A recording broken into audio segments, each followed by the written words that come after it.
तो friends, quick study material में आपका स्वागत है। और आज हम फिर एक छोटे से लेक्चर में मिल रहे हैं अपने इस करंट अफेयर्स के लेक्चर में, है ना? तो पहले क्वेश्चन की तरफ चलेंगे। उससे पहले मैं आपको बता दूं कि मैंने आपको 20 लाइक का टारगेट दिया हुआ था, और आज जो मेरा मतलब जो मैंने देखा है उसके अंदर मैंने ये नोटिस किया है कि एटलीस्ट 10 लाइक्स तो आ ही गए हैं, है ना? तो काफ़ी अच्छा लगा मुझे। आपके लाइक्स जो है वो बहुत ही मोटिवेट करते हैं, ठीक है, टीचर को। चलिए पहले क्वेश्चन की तरफ चलते हैं। जो क्वेश्चन है पहला वाला जो आप देख रहे हैं, ये बहुत इंपॉर्टेंट क्वेश्चन है ना? पिछली बार ये जो क्वेश्चन था ये पूछा भी गया था एग्जाम में। तो पहला क्वेश्चन हमारा क्या है? शस्त्र रामानुजन पुरस्कार की हम बात कर रहे हैं। शस्त्र रामानुजन पुरस्कार 2024, है ना? ये किसे प्रदान किया गया है? तो ये जो हमारा क्वेश्चन है, आपको ध्यान रखना है अलेक्जेंडर डंग का नाम। अलेक्जेंडर डंग जो है ये बिल्कुल सही ऑप्शन है। आप यहाँ पे इनको देख पा रहे हैं। दरअसल ये Georgia institute of technology America के टीचर हैं। और सबसे जरूरी चीज ये है कि ये जो पुरस्कार है, जो आप पुरस्कार देख रहे हैं शस्त्र रामानुजन पुरस्कार, ये पुरस्कार क्या है कि जो गणित के अंदर, है ना, जब किसी का बहुत उत्कृष्ट योगदान होता है उसको ये दिया जाता है। किस क्षेत्र में? गणित के क्षेत्र में, है ना? तो यहाँ पे मैं लिख दे रहा हूँ ताकि आपको याद रहे, रिकॉल रहे, ठीक है? मैथ्स के क्षेत्र की बात कर रहे हैं, है ना? गणित के क्षेत्र में बहुत ज्यादा जब किसी का योगदान रहता है, उत्कृष्ट योगदान रहता है, उसको दिया जाता है। और एक और चीज आपको ध्यान रखनी है, ये 32 वर्ष या फिर उससे कम आयु के टीचर या प्रोफेसर को ही दिया जाता है ना? जिसका योगदान रहेगा गणित में 32 वर्ष या उससे कम की आयु में। इसके अंदर पुरस्कार राशि की बात करें तो $10,000 आपको ध्यान रखना है, यूएस डॉलर यानी कि अमेरिकी डॉलर जो है, इसके अंदर ये पुरस्कार राशि के रूप में दिया जाता है। आपके मन में आ रहा होगा कि ये 32 वर्ष ही क्यों है? तो पहली चीज तो हम थोड़ा सा रामानुजन के बारे में जान लेते हैं। जो रामानुजन है ना, इस पुरस्कार का नाम गणितज्ञ श्रीनिवास रामानुजन के नाम पे रखा गया है। आप देख रहे हैं ना, ये जो शस्त्र रामानुजन पुरस्कार है, इसका नाम ही इनके नाम पे रखा गया है। और क्यों रखा गया है? ताकि जो रामानुजन है इनके योगदान को सम्मानित किया जा सके। इनका जन्म कहाँ पर हुआ था? तो तमिलनाडु में इनका जन्म होता है। कब?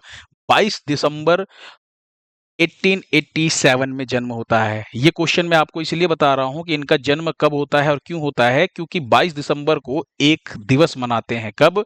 22 दिसंबर 22 दिसंबर 1887। आपके लिए ये सन इंपॉर्टेंट नहीं है, पर ये 22 दिसंबर इंपॉर्टेंट है। क्यों इंपॉर्टेंट है? क्योंकि 22 दिसंबर को ही हम क्या मनाते हैं? नेशनल मैथमेटिक्स डे, यानी कि राष्ट्रीय गणित दिवस मनाते हैं। ठीक है, समझ में आया? तो नेशनल मैथमेटिक्स डे कह सकते हैं या राष्ट्रीय गणित दिवस कह सकते हैं। ये 22 दिसंबर को मनाया जाता है क्योंकि इनका जन्म हुआ था। अब आपके मन में आ रहा होगा, सर ये बताइए कि ये 32 वर्ष में या इससे कम आयु के लोगों को क्यों दिया जाता है? इसलिए दिया जाता है क्योंकि इनकी जो मृत्यु थी वो 32 वर्ष की आयु में हुई थी। किसकी? रामानुजन जो है इनकी। इसीलिए ये जो पुरस्कार है ये 32 वर्ष या 32 वर्ष से कम उम्र के लोगों को दिया जाता है जिनका बहुत योगदान रहता है। इनका जन्म कहाँ पर हुआ था? ये क्वेश्चन आपको ध्यान रखना, स्टैटिक जीके में पूछा जाता है। तमिलनाडु में। कहाँ पर? भारत के साउथ में है ये आपका तमिलनाडु, ठीक है? नेक्स्ट क्वेश्चन पर चलने से पहले भी हाल ही में कुछ इंपॉर्टेंट पुरस्कार की बात कर लेते हैं जो अभी आपने बहुत पढ़े होंगे। अभी 54वां दादा साहेब फाल्के अवार्ड आपने पढ़ा था, मिथुन चक्रवर्ती साहब को दिया गया है। और ध्यान रखिएगा, ये दादा साहब फाल्के अवार्ड जो है ये 2022 वाला अवार्ड है। जो कब दिया गया है? तो 2024 में ये अवार्ड दिया गया है। और संस्करण कौन सा है? 54वां। बहुत इंपॉर्टेंट है, कंफ्यूजन मत होइएगा। एग्जाम में आए दादा साहब फाल्के अवार्ड 2022 और आप कहें कि 2022 वाला तो अब पूछ लिया। नहीं, ये 2022 वाला 2024 में दिया गया है। तो ये 54वां ध्यान रखिएगा, 2022 भी ध्यान रखिएगा, कंफ्यूज नहीं होना, ठीक है? फिर एकलव्य पुरस्कार की बात कर रहे हैं तो प्रत्यक्षा रे की बात करें तो ये एक तैराक है। पढ़ा चुका हूं मैं सारी चीजें, बस रिकॉल करवा रहा हूं। एकलव्य पुरस्कार 2024 जो है प्रत्यक्षा रे को मिला। यूके जो यूनाइटेड किंगडम है, संसद में ग्लोबल प्रेस्टीज अवार्ड जो है विनोद बच्चन को दिया गया है। मिस यूनिवर्स इंडिया, ध्यान रखिएगा, मिस यूनिवर्स नहीं है, ये मिस यूनिवर्स इंडिया 2024 जो है ये रिया सिंघा को दिया गया है अवार्ड, है ना? मिस इंडिया वर्ल्ड वाइड, अब ये मिस इंडिया नहीं है, ये मिस इंडिया वर्ल्ड वाइड 2024 का जो खिताब ये ध्रुवी पटेल को दिया गया है। सिंगापुर साहित्य पुरस्कार बहुत इंपॉर्टेंट है, प्रशांति राम को दिया गया है। इनकी एक पुस्तक है, एक लघु कथा है, 9 यार्ड साड़ियां। इसी के लिए इनको ये सिंगापुर साहित्य पुरस्कार जो है इससे सम्मानित किया गया है, ठीक है? याद रखिएगा, बहुत इंपॉर्टेंट है। हो जाएगा। नेक्स्ट क्वेश्चन देखिए, प्रतिवर्ष 1 अक्टूबर को कौन सा दिवस मनाया जाता है? तो ये चीज आपको तीनों की तीनों ध्यान रखनी है। प्रतिवर्ष अंतरराष्ट्रीय वृद्धजन दिवस यानी कि international day of older person, दूसरा विश्व शाकाहारी दिवस वर्ल्ड वेजिटेरियन डे, और एक है आपका अंतरराष्ट्रीय कॉफी दिवस, ठीक है, इंटरनेशनल कॉफी डे। ये तीनों के तीनों ही दिवस 1 अक्टूबर को मनाया जाता है। अब आपके मन में ना कंफ्यूजन ना हो इसलिए एक चीज और बता देता हूं। एक विश्व शाकाहारी दिवस जो है ये तो 1 अक्टूबर को मनाया जाता है, और एक विश्व शाकाहारी दिवस जो है वो 1 नवंबर को मनाया जाता है। और जो 1 नवंबर को मनाया जाता है उसको ना वर्ल्ड वेगन डे बोला जाता है। क्या बोला जाता है? वर्ल्ड वेगन डे, है ना। एक तो होता है वर्ल्ड वेजिटेरियन डे। वेजिटेरियन वाला जो देखिए कहा दोनों को शाकाहारी दिवस जाता है। वेजिटेरियन और वेगन में अंतर क्या है कि वेजिटेरियन जो होते हैं ना ये दूध का सेवन और दूध से बने पदार्थों का सेवन कर सकते हैं, लेकिन जो ये वेगन वाले होते हैं ना ये पूरे के पूरे ही एकदम शुद्ध शाकाहारी होते हैं। इनका ये कहना है कि भाई किसी जानवर से जो चीज निकल रहा है उसको भी हम सेवन नहीं करेंगे, कि भाई जानवर से जो दूध निकल रहा है वो दूध क्या है, हम जानवर का शोषण ही तो कर रहे हैं। तो जानवर से निकला हुआ कोई भी पदार्थ जो तरल पदार्थ है हम उसको भी नहीं यूज करेंगे। तो ये होते हैं वेगन, है ना। और ये एक होता है वेजिटेरियन, एक होता है वेगन। तो आता है एग्जाम में दोनों विश्व शाकाहारी दिवस करके ही है ना। तो उस हिसाब से अपने आप को ध्यान रखिएगा। अगर ऑप्शन में 1 अक्टूबर है तो 1 अक्टूबर लगाइएगा, और ऑप्शन में अगर 1 नवंबर है तो 1 नवंबर लगाइएगा, और अगर दोनों ऑप्शन में है तो आप क्या कीजिएगा, इंग्लिश वाला वर्जन देखिएगा, है ना, इंग्लिश वाला क्वेश्चन वेजिटेरियन लिखा है ना, या वेगन लिखा है, ठीक है। तो कंफ्यूजन नहीं होगा, ये क्वेश्चन कंफ्यूजन वाला है इसलिए मैंने ये डाउट आपका क्लियर कर दिया है। तो तीनों दिवस मनाए जाते हैं 1 अक्टूबर को, ठीक है। अगला क्वेश्चन देखिए, हाल ही में सशस्त्र बल चिकित्सा सेवा, जिसे हम AFMS शॉर्ट में कहते हैं, इसका मतलब यह है आर्म्ड फोर्सेज मेडिकल सर्विसेज, इसकी जो पहली महिला निदेशक है वो कौन बनी? अब आपको पता है कि कोई भी चीज अगर पहली बार हो रही हो और ऊपर से महिला हो पहली, तो ये अपने आप में क्वेश्चन जो होता है बहुत इंपॉर्टेंट हो जाता है। तो बात करते हैं हम यहाँ पर आरती सरीन की, है ना। आरती सरीन बिल्कुल सही आंसर है, ये है आरती सरीन। ये वैसे अगर देखा जाए तो ऐसे तो पहली महिला है ना, लेकिन अगर देखा जाए कि सशस्त्र बल चिकित्सा सेवा के कौन से नंबर की महानिदेशक हैं डीजी के तौर पर, तो ये 46 नंबर पे हैं, है ना, 46 नंबर। और वैसे अगर देखा जाए तो पहली महिला है, ठीक। आरती सरीन आपको नाम ध्यान रखना है। अच्छा, यहीं पे अगर आपको याद आ रहा हो प्रीति पाल, ये नाम बहुत इंपॉर्टेंट है, काफी जाना पहचाना नाम आपको लग रहा होगा। एक ही पैरालंपिक, है ना, एक ही पैरालंपिक खेल के अंदर 2 मेडल लेकर के आने वाली कौन थी? प्रीति पाल, है ना, बहुत इंपॉर्टेंट है। प्रीति सूदन का नाम आपको पता ही चल गया होगा, आप लोग कई बार रिवीजन कर चुके हैं। यूपीएससी की अभी नई अध्यक्ष बनाई गई हैं। बबीता चौहान, ये भी बहुत इंपॉर्टेंट है, ये उत्तर प्रदेश महिला आयोग की अभी हाल ही में क्या बनाई गई हैं, तो अध्यक्ष बनाई गई हैं, ये भी आपको ध्यान रखना है, ये बहुत इंपॉर्टेंट है ना, बबीता चौहान, तो उत्तर प्रदेश महिला आयोग की अध्यक्ष बनाई गई हैं। नेक्स्ट क्वेश्चन देखिए, 14वीं हॉकी इंडिया जूनियर महिला राष्ट्रीय चैंपियनशिप 2024 का आयोजन कहां पर किया गया है?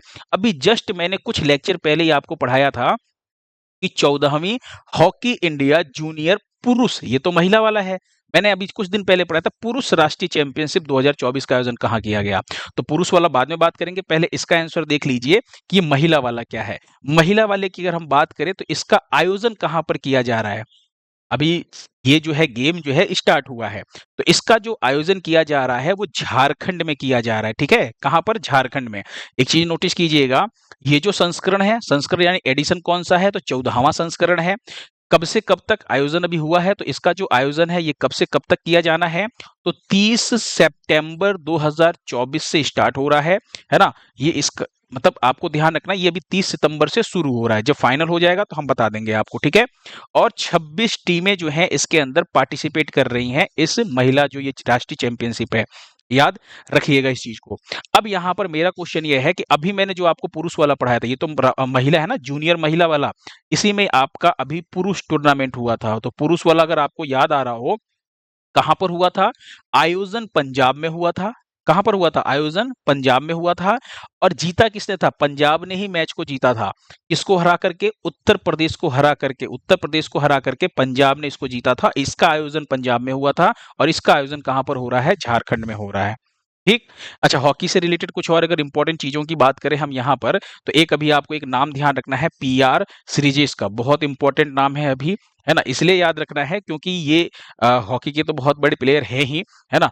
अभी इन्होंने क्या किया है? संन्यास की घोषणा की है, पेरिस जो अभी ओलंपिक हुआ था उसके बाद संन्यास की घोषणा की। अब इनके सम्मान में क्या किया गया है, इनका जो जर्सी है, जर्सी नंबर 16 ध्यान रखिएगा, इसको रिटायर कर दिया गया है। जैसे सचिन तेंदुलकर की अगर हम बात करें तो सचिन तेंदुलकर की जो जर्सी नंबर कितनी थी, 10, है ना। एम एस धोनी की अगर हम बात करें तो इनकी जर्सी नंबर कितनी है, इनकी जर्सी नंबर है 7, जो टी शर्ट पहनते हैं ना पीछे नंबर लिखा रहता है, उसी की बात कर रहे हैं। तो अभी जो पी आर सीरीज है इनकी जर्सी नंबर कितनी है, 16 नंबर, है ना। तो इस 16 नंबर जर्सी को क्या कर दिया गया, रिटायर कर दिया गया है, अब ये किसी को नहीं मिलेगा। वहीं पे बात करें तो पी आर सीरीज से एक और इंपॉर्टेंट चीज ध्यान रखिएगा, अभी हॉकी प्लेयर पीआर सीरीज की बात करें तो संन्यास तो ले लिया, लेकिन अभी जूनियर पुरुष हॉकी टीम के ना कोच भी बनाए गए। अगर मैं बात करूं जूनियर, है ना, पुरुष हॉकी टीम के क्या बनाए गए हैं, कोच बनाए गए हैं। ये भी इंपॉर्टेंट है, बहुत इंपॉर्टेंट क्वेश्चन है। चलिए अगला देखिए, पहला एशिया पैसिफिक पैडल कप 2024 में भारत ने कौन सा पदक जीता है। पहली चीज तो ये कि ये पहली बार ये आयोजन हुआ है, ये टूर्नामेंट तो बहुत इंपॉर्टेंट है। एशिया पैसिफिक पैडल कप, इसका आयोजन पहली बार हुआ, कहां पर हुआ है आयोजन, तो बाली में इसका आयोजन हुआ है, ठीक है। और पहला एडिशन है, इंपॉर्टेंट रहेगा, ठीक है। फिर गोल्ड किसने जीता इस टूर्नामेंट में, तो गोल्ड जीता है इंडोनेशिया ने, सिल्वर जीता है फिलीपींस ने, और हमारे लिए क्या इंपॉर्टेंट होने वाला भैया, भारत ने क्या जीता है, तो भारत ने ब्रॉन्ज जीता है। और किसको हरा करके जीता है, तो मलेशिया को हरा करके जीता है, यानी मलेशिया हार गया और इंडिया जीत गया इस टूर्नामेंट में। बेसिकली ये एक आपको ध्यान रखना है, स्क्वैश जैसा ही एक ना बंद कोर्ट में खेला जाने वाला एक रैकेट वाला खेल है, ठीक है। जैसे टेनिस का होता है, बैडमिंटन का होता है, उसी टाइप का है ना। तो ये रैकेट का खेल है, एक टेनिस जैसा ही होता है, ठीक है, बस बंद कोर्ट में खेला जाता है। समझ में आया, पहला संस्करण है, बहुत इंपॉर्टेंट है। आपसे पूछा क्या जा रहा है कि भारत ने इस संस्करण में कौन सा मेडल जीता है, तो भारत ने जीता भैया ब्रॉन्ज मेडल, ठीक है, मलेशिया को हरा करके। आयोजन कहां पर हुआ था, इसका आयोजन जो है वो बाली में हुआ था। नेक्स्ट क्वेश्चन देखिए, काजिंद 2024, ये क्या है, ये काजिंद एक सैन्य अभ्यास है, इसका आयोजन कहां पर किया गया है, तो इसका आयोजन किया गया है उत्तराखंड में। कहां पर, उत्तराखंड में, ये 2024 वाला। अब ये आयोजन जो किया गया है किस-किस के बीच में किया गया है, तो यहाँ पर 2-3 चीजें आपको ध्यान रखनी है। 2024 में संस्करण कौन सा है, तो 8वां संस्करण है। पहली बार इसका आयोजन 2016 में किया गया था। भारत और कजाकिस्तान के बीच में इसका आयोजन होता है। अब इसको याद कैसे करेंगे, बहुत सिंपल है, ध्यान से देखिएगा, मैं भी याद करवा दूंगा। 30 सितंबर को शुरू हुआ है, 13 अक्टूबर तक ये युद्ध अभ्यास चलने वाला है। उत्तराखंड के औली में, है ना, ये जो युद्ध अभ्यास है ये होने वाला है। अब ना मैं यहाँ पे एक चीज आपको याद दिलाऊंगा, और वो आपको याद कैसे करना है, ध्यान से देखिएगा। उत्तराखंड के औली में सूर्या विदेशी प्रशिक्षण नोड है एक, वहीं पर हुआ है। इस अभ्यास को याद करना बहुत इजी है। आखिर क्या पूछेगा, या तो आपसे पूछेगा जगह का स्थल पूछेगा, या पूछेगा कौन कौन से देश हैं। तो आप कैसे याद करेंगे, देखिए काजिंद, KAZIND, तो काजिंद में क्या हो जाएगा, ये तो हो जाएगा कजाकिस्तान, कह सकते हैं कि नहीं कह सकते हैं, और ये हो जाएगा इंडिया। क्या हो जाएगा, कजाकिस्तान और इंडिया के बीच का ये युद्धाभ्यास है। स्पेलिंग इसी में आप ध्यान रखिएगा, आपका काम हो जाएगा, ठीक है। अच्छा ये तो हो गया। अब एक चीज और ध्यान रखिए, 2023 की बात कर लेते हैं। 2023 में जो इसका 7वां संस्करण है वो कहां पर हुआ था, ये हुआ था ओटार में। और ये ओटार कहां पर है, तो ये ओटार है आपका कजाकिस्तान के अंदर, ठीक है। तो 2023 में जो 7वां संस्करण है वो कजाकिस्तान में हुआ था, और अब की बार जो 2008वां 8वां संस्करण 2024 वाला है ये अपने भारत के उत्तराखंड के औली में हुआ है, ठीक है। नेक्स्ट क्वेश्चन देखिए, हाल ही में हिमाचल प्रदेश की माउंट यूनम पर्वत चोटी पर तिरंगा जो है वो किसने फहराया है, ये तिरंगा फहराया है अभिनीत मौर्य ने फहराया है। किसने, अभिनीत मौर्य ने। आप ये जो देख रहे हैं ये अभिनीत मौर्य का आपको ध्यान रखना है। इन्होंने अभी कुछ दिन पहले, पिछले साल 2023 की बात करें तो यूरोप की सबसे ऊंची जो पर्वत चोटी है उसके ऊपर भी तिरंगा फहराया था, ठीक है। अच्छा तेगवीर सिंह के नाम से कुछ याद आ रहा है, अभी कुछ दिन पहले तेगवीर सिंह आप लोगों ने पढ़ा होगा। तेगवीर सिंह की बात करें तो ये पंजाब के रोपड़ के हैं, कहाँ के, ये पंजाब के रोपड़ के हैं। और ये क्यों याद दिला रहा हूं मैं, क्योंकि अभी इन्होंने क्या किया है, किलिमंजारो, क्योंकि क्या है, अफ्रीका की सबसे ऊंची पर्वत चोटी है, क्या, किलिमंजारो की बात कर रहे हैं, ठीक है। इसी किलिमंजारो पर्वत चोटी पर चढ़ने वाले एशिया के सबसे कम उम्र के, है ना, सबसे कम उम्र के ये पर्वतारोही बने हैं। या फिर आप ये कह सकते हैं सबसे कम उम्र का बच्चा कौन है, तो सबसे कम उम्र का बच्चा जो है ये तेगवीर सिंह थे। तो तेगवीर सिंह का नाम आपको ध्यान रखना है, भूलिएगा नहीं, तेगवीर सिंह पंजाब के रोपड़ के हैं। ये अफ्रीका के किलिमंजारो जो सबसे ऊंची पर्वत चोटी है वहां पर चढ़ने वाले एशिया के सबसे कम उम्र के बच्चे बने हैं। ठीक है, ये भी आपको ध्यान रखना है, रिकॉल करवा दिया मैंने। एक और देखिए, लारा द इंग्लैंड क्रॉनिकल्स नामक बुक जो है ये किसने लिखी है? अभी हाल ही में ब्रायन लारा ने और फिल वॉकर दोनों ने मिल करके इस पुस्तक को, फिल वॉकर और ब्रायन लारा दोनों ने मिल करके इस पुस्तक को लिखा है। ऑप्शन सी आपका बिल्कुल सही होने वाला है। ये जो बुक है, ये इस बुक का आप कवर पेज देख रहे हैं, ये आप ब्रायन लारा को देख रहे हैं। ब्रायन लारा की बात करें तो ये वेस्ट इंडीज के क्रिकेटर हैं, है ना? इस इन्होंने क्या किया है, वेस्ट इंडीज के भाई क्रिकेटर है, वेस्ट इंडीज में जो इन्होंने मैच खेले, वेस्ट इंडीज से बाहर जो इन्होंने क्रिकेट के मैच खेले, उसी के बारे में इन्होंने अपनी जो जीवनी है, मतलब उसके अंदर क्या-क्या चीजें हैं, वो उसके बारे में इसके अंदर जिक्र किया इन्होंने, है ना? मैच के बारे में। फिल वॉकर के साथ मिलकर के इन्होंने इस किताब को लिखा है, Lara the England chronicles, book का नाम ध्यान रखिएगा, ठीक है? चलिए नेक्स्ट क्वेश्चन देखिए। सोनी पिक्चर्स एंटरटेनमेंट के नए सीईओ कौन बने हैं? तो सोनी पिक्चर्स एंटरटेनमेंट की अगर हम बात करें तो इसके जो नए सीईओ बने हैं, ये बने हैं रवि आहूजा। कौन बने हैं? रवि आहूजा जो है ये बिल्कुल सही आंसर है। अच्छा, आलोक रंजन अभी आप लोगों ने पढ़ा था। आलोक रंजन की बात करें तो एनसीआरबी के क्या बने थे? अभी निदेशक बने हैं नए वाले।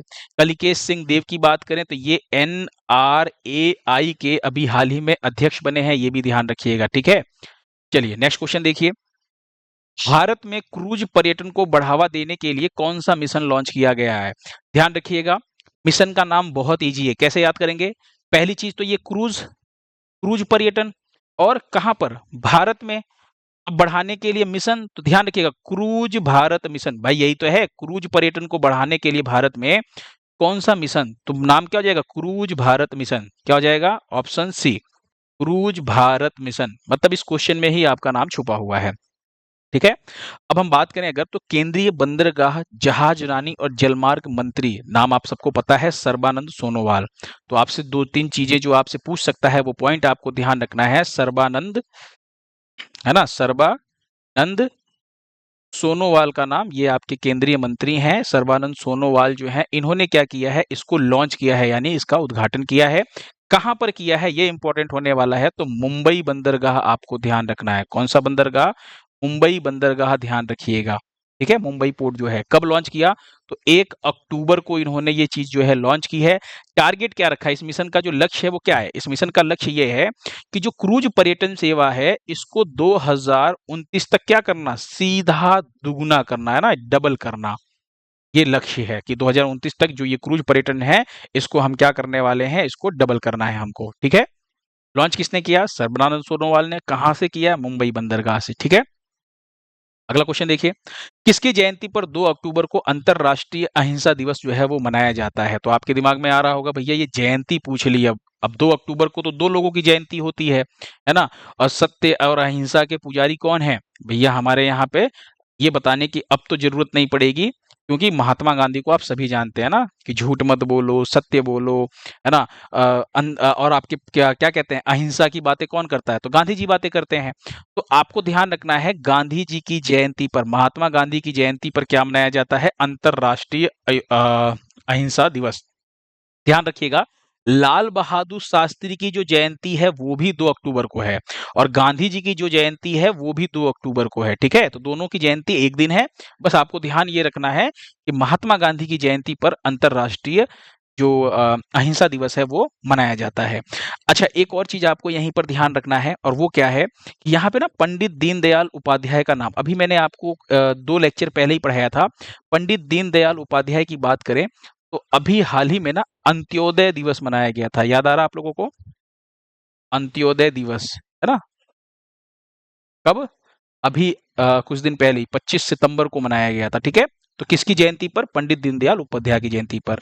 एक है आपका स्वामी विवेकानंद, इनकी जयंती पर 12 जनवरी को क्या मनाया जाता है? राष्ट्रीय युवा दिवस मनाया जाता है, ये भी ध्यान रखिएगा।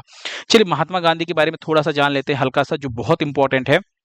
इनका पूरा नाम, अब जो इंपॉर्टेंट चीजें हैं बस उसको फोकस करेंगे। एक इंपॉर्टेंट चीज क्या है कि इनका जन्म कब हुआ है ना?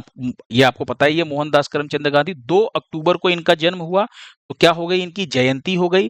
अब जयंती पे क्या मनाया जाता है? तो अंतरराष्ट्रीय अहिंसा दिवस। ये तो अभी आपने पढ़ लिया कि अंतरराष्ट्रीय अहिंसा दिवस मनाया जाता है। एक आपको ध्यान रखना यहीं पर कि इनकी मृत्यु पर 30 जनवरी को क्या मनाया जाता है? तो इनकी मृत्यु यानी कि पुण्यतिथि पर क्या मनाया जाता है? अगर ये कभी क्वेश्चन पूछे तो आपको ध्यान रखना है, महात्मा गांधी की पुण्यतिथि पर 30 जनवरी को शहीद दिवस मनाया जाता है।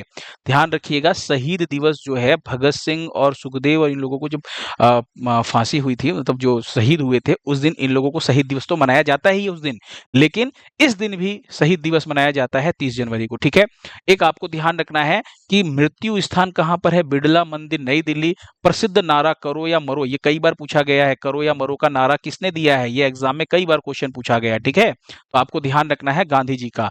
स्मारक की बात करें, इनकी समाधि कहां पर है? तो राजघाट दिल्ली में इनकी समाधि है, ये आपको ध्यान रखना। ये इंपॉर्टेंट 3-4 चीजें हैं जो याद रखना है।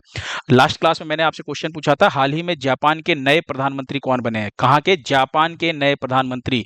तो शिगेरू इशिबा जो है ये जापान के नए प्रधानमंत्री बने हैं। ठीक है, सुरेंद्र का जो आंसर था वो बिल्कुल सही था, है ना? अभी सुरेंद्र का कमेंट आया हुआ था।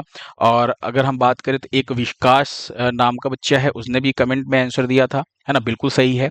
आज आपके लिए एक छोटा सा और क्वेश्चन है, और वो क्या है कि जो देसी गायें हैं, है ना, जो स्वदेशी गायें हैं, इनको राज्य माता का दर्जा देने वाला पहला राज्य जो है वो कौन सा बना है?